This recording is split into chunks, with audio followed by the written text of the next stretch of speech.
اگر انسان آرزو و هوس بای شدن داشته باشد یا دعا کند، او را خداوند بای میکند یا نمیکند؟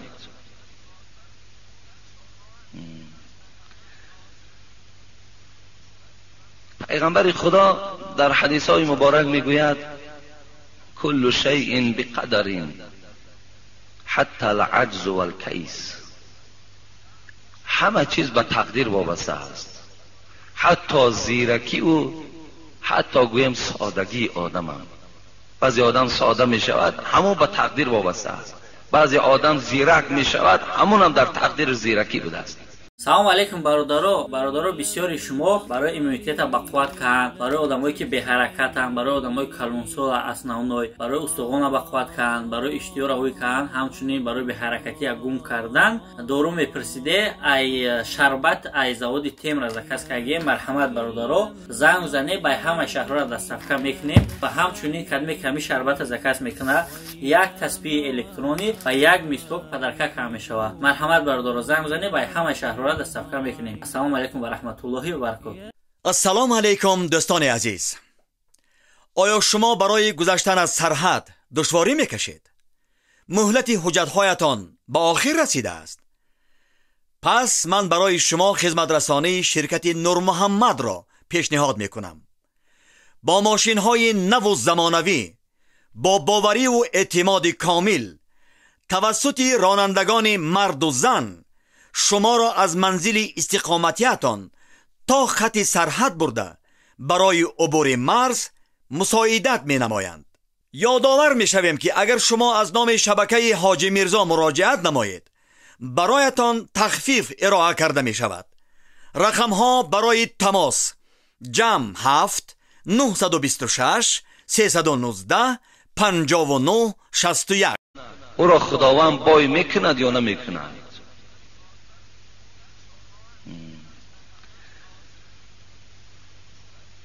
پیغمبر خدا در حدیث های مبارک میگوید کل شیء بقدر حتی العجز والکیس. همه چیز به تقدیر وابسته است، حتی زیرکی و حتی گویم سادگی آدم هم. بعضی آدم ساده می شود، همون به تقدیر وابسته است. بعضی آدم زیرک می شود، همون هم در تقدیر زیرکی بوده است. حبیب خدا گفتن وقتی شما 4 ماه در شکم مادر هستین 4 چیز ملائکه ها می نویسند.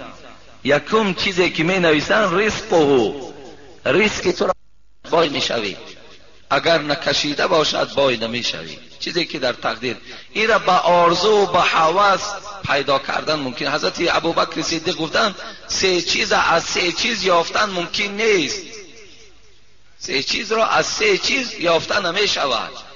یکم گفتن جوانی را برنگ و بار. یک آدم 50 و 60 می رود، بعد دیگر ریشه پس می تراشد و موی سر سیاه می کند و بعد کستون و بروکای بهترین همون توفلی های قیمت می پوشد. 1000 که کند جسم تو را پیر است. تو ظاهرت اگر چنده که نوام باشد تو را داخلت کهنه است. رهگردی تو را نشان میده تو پیر هستی. حضرت گفتن با رنگ و بار آدم جوان نمی شود. هر جوانی که از این جوانی را خدا خودش بی رنگ و بار زینت دادگی هست. برای همین 3 چیز را از 3 چیز یافته نمی شود. دویمش چی است؟ گفتن تنی صحت را به دارو پیدا کردن نمی شود. یک بار سلامتی را از دست بده 10 اگر کورس لیچینی بگیر دیگر فایدت نمی کند. یک دم یک نابود می شود، لیکن باز اون جا در من باقی ماندگی هست. اون چیزی که خداوند اون بهترین سلامتی را که در اول داده بود وقتی که از دست رفت دیگر وای برقرار به دارو نمی شود.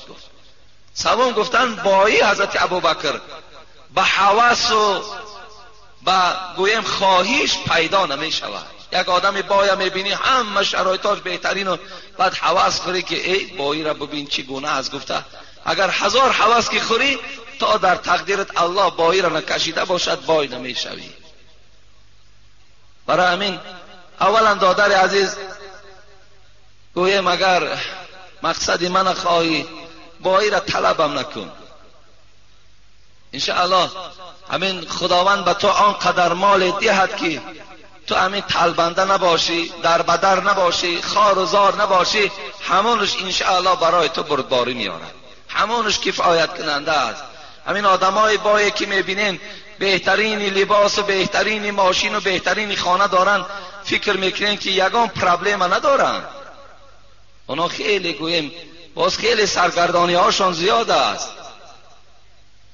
برای همین میلش ما هیچ وقت مثال بایی را گویم طرفدار نیستیم، نه، بلکه این خداوند داد خداوند است.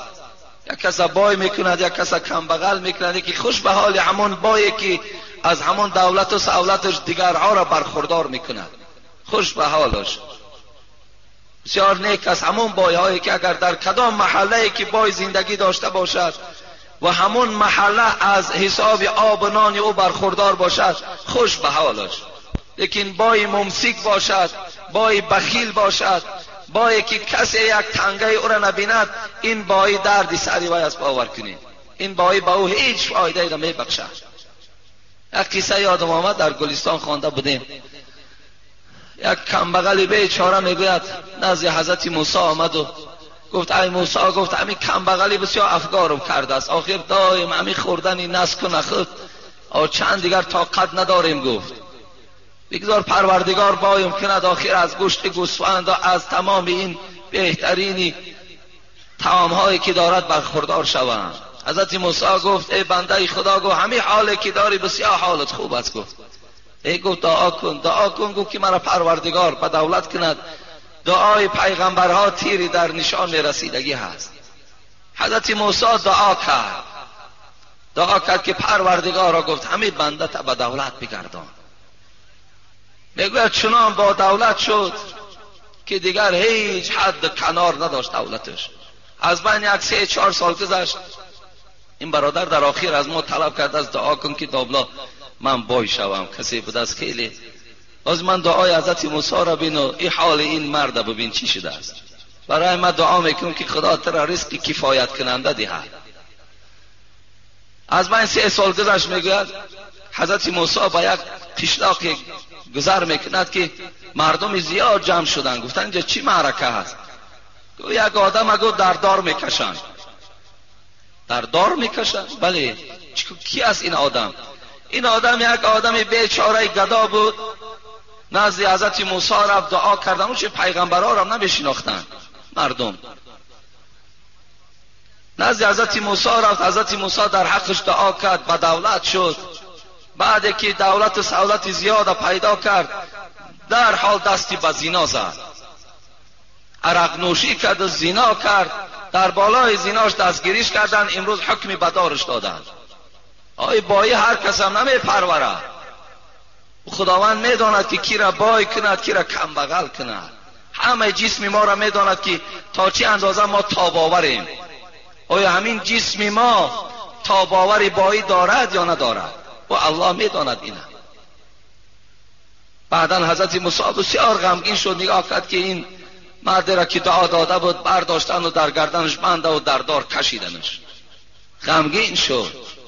میگه حضرت سعدی میگه که یک ندای آمد به گوش حضرت موسی که با یک طریق نظم که از جانب پروردگار که آن کس که توانگرت نمیگرداند اون مصلحت تو از تو بهتر داند. ای حضرت موسی، پروردگار از تو در دیده بهتر میداند که کی را بای کند، کی را کم بغل سازد. الله این نقصتر میداند.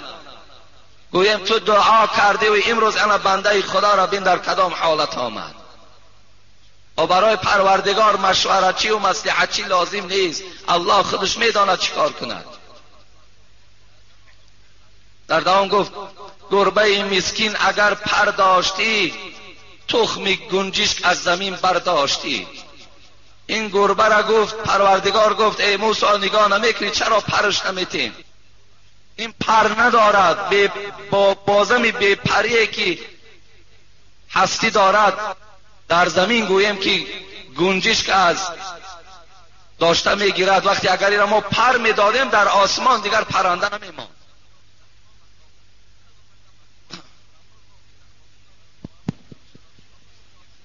آن دو شاخ گاو اگر خر داشتی آدمی را نزد خود نگذاشتی. اگر ای موسی این خر بین با این به شاخیش آدم نمیماند نزدیک شود. اگر باز دو شاخ دیگرش میدادیم از پیشم هجوم به آدم میکرد از پسم به پایهاش میزد. برای همین پروردگار هر یک چیز میداند که چی گونه آفرد. برای همین دادر عزیز ما در حق تو دعا کردن نمیتونیم که خدا تو را بای گرداند، لیکن خدا دعا کن از پروردگار اگر بسیار حوث بایی را داشته باشی دعا کن انشاءالله پروردگار تو را ناامید نمیگرداند. اگر بسیار بسیار حوث مالدار شدن داشته باشی. لیکن یک حدیث از پیغمبر خدا هست که ان الله لا ينظر الى اجسامکم ولا الى اموالکم ولكن ينظر الى قلوبکم و اعمالکم. پروردگار در جسم نظر ندارد، جسم تو تا چه اندازه بلند است پهن است نگاه نمی کند. پروردگار نگاه نمی کند چقدر تو مال داری، بلکه الله در عملهات نظر می کند، الله در دل تو نظر می کند. ان الله یعطی المال من یحب و من لا یحب ولكن یعطی الایمان الا من یحب. خداوند مال می دهد، گفت پیغمبر خدا، چی دشمنش باشد چی دوستش باشد هر کسی باشد مال می دهد، لیکن ایمان پروردگار فقط دوستاش می دهد.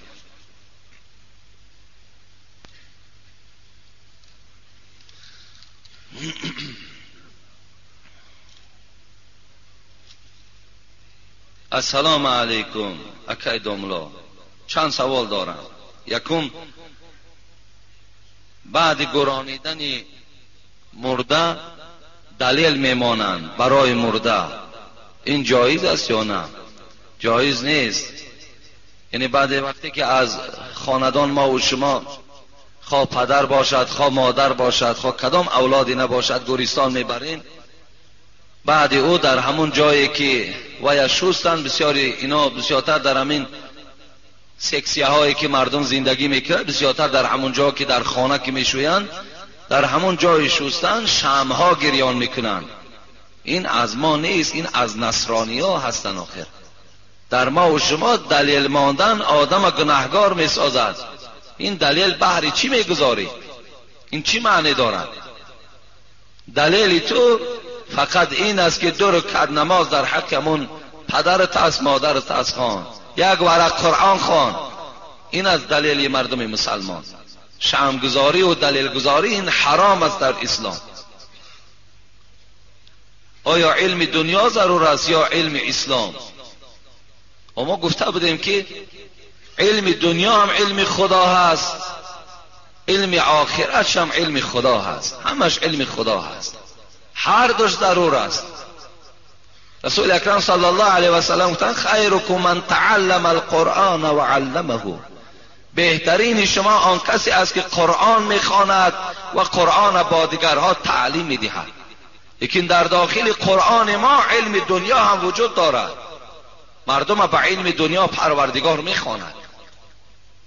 از این خاطر این سوالهای دیگر علم دنیا باید در بین مردم ما دیگر هیچ وقت صدا ندهد که علم دنیا گویا که علم نادرکار باشد. باور کنید این خیلی پس بودن ما و شما را نشان میدهد، تحقیر کردن همین دین اسلام را نشان میدهد. کسی که گوید علم دنیا این علم بیکاره و علم باطل و علم کافر است، این گونه سخنها میگفتند. با یک آدم خیلی گویم با سواد وقتی که یک جا نشستیم وای گفت که من شرط نیست نامهاشو نگیرم، من از فلان آدم ناراضی هستم. گفتم برای چی ناراضی؟ گفت وای ملا بوده است، گفت با یک انسان نگاه کردم که با زبان روسی سخن میراند. گفتم با زبان روسی سخن راندن این ثواب است، زبان دانستن این ثواب است. گفتن نه، گفتن بلکه زبان دوزخی ها گفتن زبان روسی هست. این در یگان پارچه همین کتاب فارسی خوانده است، اون کدام دشمن اسلام نویسانده است، این بیچاره برای خودش دلیل کرده گشته است که زبان روسی را دانستن گناهگار می شود آدم. امروز هم ما و شما قریب که سفری به دولت های روسیه داریم، اگر زبان همون دانی تو، آیا برای تو کار سبک نمی شود؟ او برای چی گفتن که زباندانی جهاندانی است؟ اگر امروز شما حج می روین به مکه مکرمه، اگر زبان عربی را دانین میدانین چقدر سبکی برای شما می شود. امروز باید ما و شما تبلیغ کنیم، فرزندهامون تمام شرایطاشون مهیا گردانیم که امروز زبان عربی، زبان انگلیسی، زبان تاجیکی و زبان روسی را از خود کنند. حتمی و ضرور است. اینا به نهایت ضرورند و در این مسئله خیلی کوشش کننده باشیم.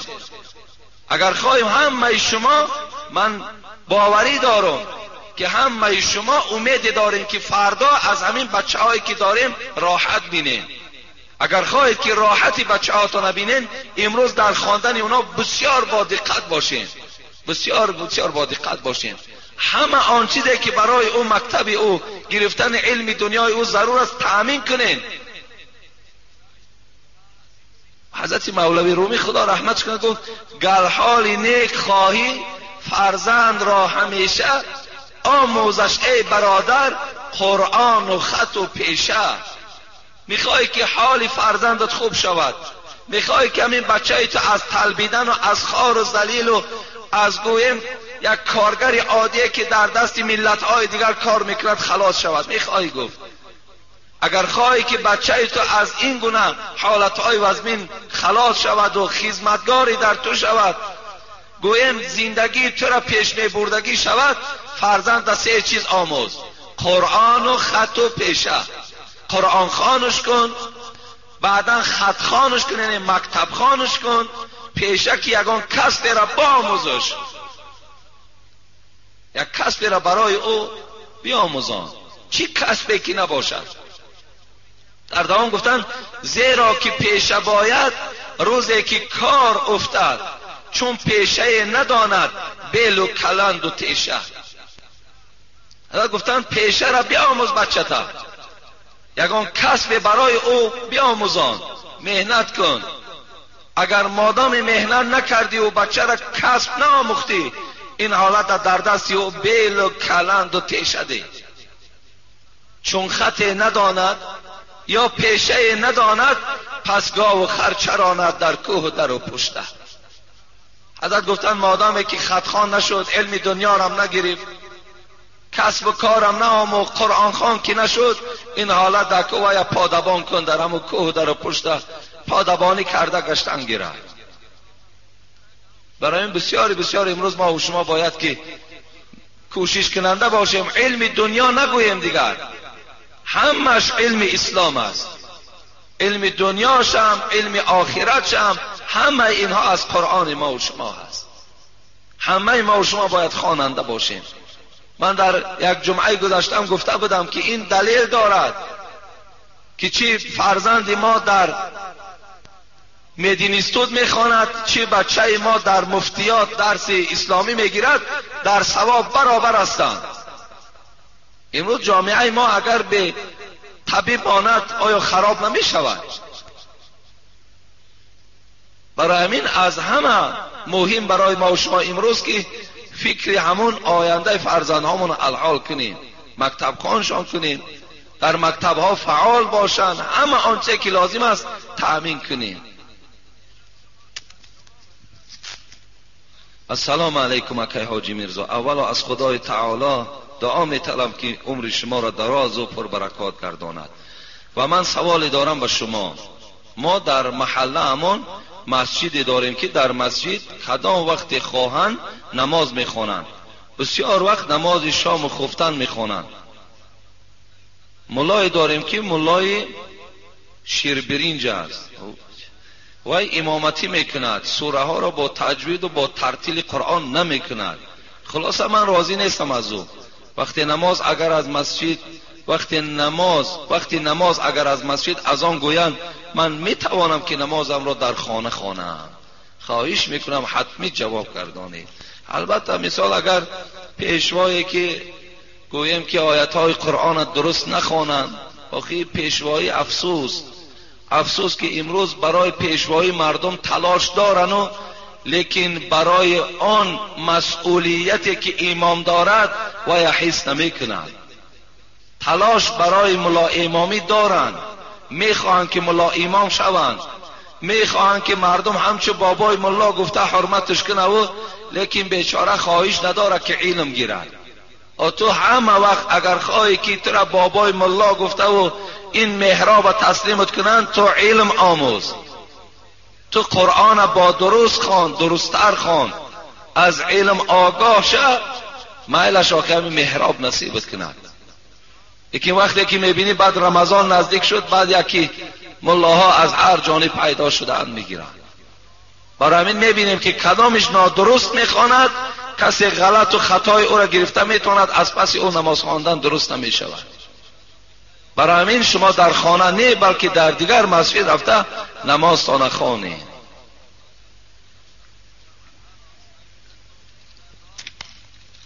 محرابا هم گوییم که قریب که امروز باور که صاحبای خودشون ندارند. السلام علیکم اکای حاجی میرزا، یک سوال دارم.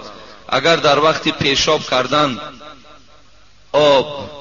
آب همون از پشت مرد میریختگی ریزد، با پیشاب این به زنا داخل می شود یا به غسل جنابت؟ التماس با این سوال من جواب.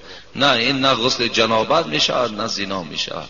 وقتی همون آبی که از آدم جدا می شود با همراه پیشاب یعنی در زمین می ریزد، این نه غسل مثال برای تو فرض می گرداند، نه این حکم زنا را دارد، بلکه این یکم بیماری هست که در وجود تو پیدا شدگی هست.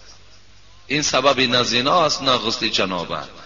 این در بسیاری مردها می شود.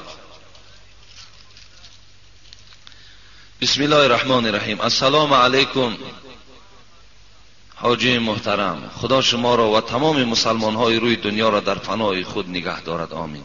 داملای عزیز، من یک سوال داشتم. من قریب که نیم ساعت در حاجتخانه خود را خاک کرده طهارت کرده، وقتی که من نماز را نیم میکنم از مخرج پیشاب میچکد. این حالت در هر یک نماز رخ میدهد. من در هر یک نماز طهارت میکنم. آیا نمازهای من درست است؟ این طی 2 سال است مرا ناراحت میکند در نماز خواندن. چه مصلحتی میدادید؟ خدا یار و مددگار شما باد. در آخر در حق فرزند من دعا کنید تا که حافظ قرآن و مثل شما پیشوای خوب و حقیقت جو باشد. یعنی این برادری که بیمار است، این سلسل باول میگویم، همیشه پیشابش میریزد، اینا در هر یک نماز طهارت نو میکنن. اگرچه در وقت همون نماز خواندن هم که چکیدن که گرفت، تو نماز تا خواندن بگیر نمازی تو درست است. این وضوی معذور میگویند، یعنی طهارتی که عذرناک هست. به این خاطر اجازت است که در همون حالت نماز هم که اگر پیشابش چکیدن هم که گیرد نماز تا خواندن بگیر، نمازی تو درست می شود. خدا فرزند تو را حافظ قرآن و عمل کننده در قرآن گرداند، آمین و رب العالمین. سوالای زیاد موندن. السلام علیکم داملای شیرین سخن حاجی میرزا، شما فخر تاجیکستان ما هستید، خدا نگهبانتون باشد. ما یک گروه دانشجویان دانشگاه شهر قرغان تپه هستیم. ما از شما پیش از همه دعا خواهانیم تا که خداوند سبب گرداند دعای شما را و شفاعت کند ما را. و سوال داریم به شما، شبانه پیش از خواب مستحب داشته باشید و آن شب به حاجتخانه نارفته خواب کنی. سحر از خواب خسته طهارت دست روی بکنی، نماز خواندن، جنازه خواندن قرآن و غیره جایز است یا نه؟ خواهش میکنم با سوال ما جواب گردانید و دعای خیر در حق ما کنید. این برادرای دانشجوهای قرغان تپه بود است و گفتند که شب مستحب میکنی. خیلی با دقت باشین، همین مسئله را یک بار دیگر برداشته بودین. شب طهارت کردین، مستحب کردین، آنچه که در وجود شما بود دور کردین، یعنی خلاص پای به طهارت خواب کردین، یا اگر طهارت هم که نداشته باشین مستحب کرده خواب کردین. سحر وقتی از خواب بیدار شدین، شما دیگر میل اگر به حاجت خانه نداشته باشین شرط نیست که دیگر استنجا کنین، شرط نیست، فقط دست رو کنین، رفته نمازاتون هر عبادتی که از خواندن گیرین جایز می شود. فهمیدین؟ فقط استنجا را در حالتی کنید که از پیش و پس چیزی براید، غیر باد. اگر بادم که براید این حالت ده استنجا شرط نیست، استنجا شرط نیست، فقط طهارتی دست رو کنید. با برآمدن باد استنجای شما نمیشکند، لیکن طهارتی دست رو کنید. دست رو گفته باقی مانده اعضاهایی که دست و روی و دیگر هست، پای و همش شویه. همین مسئله رو خیلی با دقت باشه. همون عبارای مختصر الاستنجاء من کل حدث غیر النوم و ریح. ببین استنجا را کنین در همه حالت مگر در دو حالت، بعد خواب یا بعد برآمدن باد. شما استنجا نکنید گفتن. مقصد الحال شما جمعه را میخوانید طهارت دارین، میرین خواب میکنین. خواب که کردین برای نماز عصر باید چیکار کنی؟ وقتی اگر حاجت خانه که نرفتی باز یک دست رو کو برای خاطر خوابت برده بود، یک دست روی دیگر کن آمدن نماز خواندن بگیر. شرط نیست که دیگر تو بین پات شویی، شرط نیست، لازم هم نیست، حاجت هم نیست. یا بعد مثال جمعه اگر باد شما برآمد برای نماز عصر آمدن یک دست رو کنیم بس، دیگر استنجا نکنیم.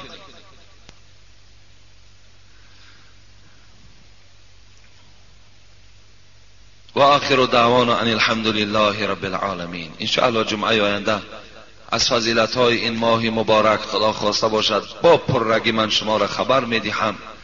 اگر ما و شما صحت و سلامت و در حیات باشیم. اینجا دعا کنید، گفته در حق مادری که فرزندش بیمار است دعا طلب 5 سامانی دادن، در حق آنهایی که در صندوق خیریه صدقه میکنند، و در اینجا در حق بابای پیر نظر که ویم دعا طلب کرده است و اینجا یک مکتوب دراز هم نویسانده است.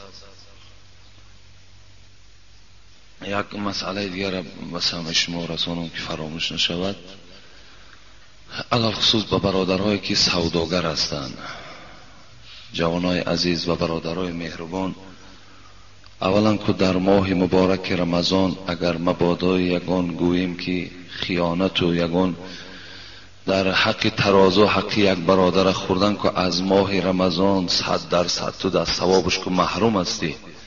لیکن دوم این که در تمام دولت‌های اسلامی وقتی رمضان می شود مردم مسلمان همه وقت مال و اسباب و انجام قیمت نمی کنند. هیچ وقت ارزش گوشت و ارزش روغن و دیگر چیزهایی را که مردم به او احتیاج دارد و بلند نمی بردارند مگر در همین ملک ما و شما که ماه رمضان شد مردم می داند که اکنون می خرند بازم این تاجایی که ارزان کند که برادر مسلمان روزدار است استفاده برد، برعکس نرخ او را در بلند می بردد. در این البته با احتیاط باشین. گذار که اگر تو مثال گویم این قدر جوان دلیر با غیرت ایماندار باشی، همین یک ماه از درآمدت گذر، اون قدر گپی نیست.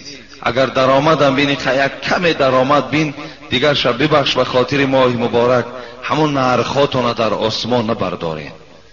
این باور که یک بیرحمی و بی انصافی نسبت یک برادر مسلمان من می شود. ما کی را مثال ما با کی جبر میکنیم؟ به همون برادری که وای بیچاره 5 وقت نماز دارد یا دهان روزدار دارد، همون در جبر میکنیم. ما و شما نرخامون در آسمان برداشتگی برای چی؟ میدانیم که وای میخرد. ماه رمضان یک ماهی است که حتمی گوییم که وای بیچاره ضرور است که باید خرد. برای این بسیار در همین مسئله هم چه برادرایی که گوشت فروش باشن چه روغن فروش که اینا چیزایی هستن که برای روزدارا خیلی مهم و ضرور است. در همین ماه مبارک نرخ‌ها را نبردارین که به خدا قسم به انصافی می شود. شما بی رحمی و بی انصافی خطانه نشان می دهین. برای شاید این یک مدت اگر $100 شاید $200 فایده از روزه دارد، لیکن او پولی فایده نیست. آن پولی جبر میگویند. تو جبر کردگی هم $200 یافتگی هستی. شاید باز از خدا یگان مشکلاتی میارد که با $200 هم جانت خلاص نمیشود. برای همین خیلی در همین ماه رمضان با رحم باشین، با انصاف باشین. انشاءالله بسیار کوشش کنین که بعضی از یک سامان و نیم سامان و مثال دیگری که باشد گذر کنین، خدا شما را ثواب میده. در ماه رمضان در دولت‌های اسلامی ماشین دولتداراش آمده خیر احسان تقسیم میکنند. امروز ما مردم که قوتی وارم که نداشته باشیم، اقلا همون نرخ‌ها مونده کمتر انصاف کنین. در همین ماه مبارک انصاف کنید. لا اله الا الله وحده لا شريك له له الملك وله الحمد يحيي ويميت وهو حي لا يموت بيده الخير وهو على كل شيء قدير. خداوند خاتمه کار همه ما بندگانش را به خیر بگرداند و تا جمعه دیگر خدا این جمعیت ما را در حفظ امانش نگه دارد. آمین و رب العالمین.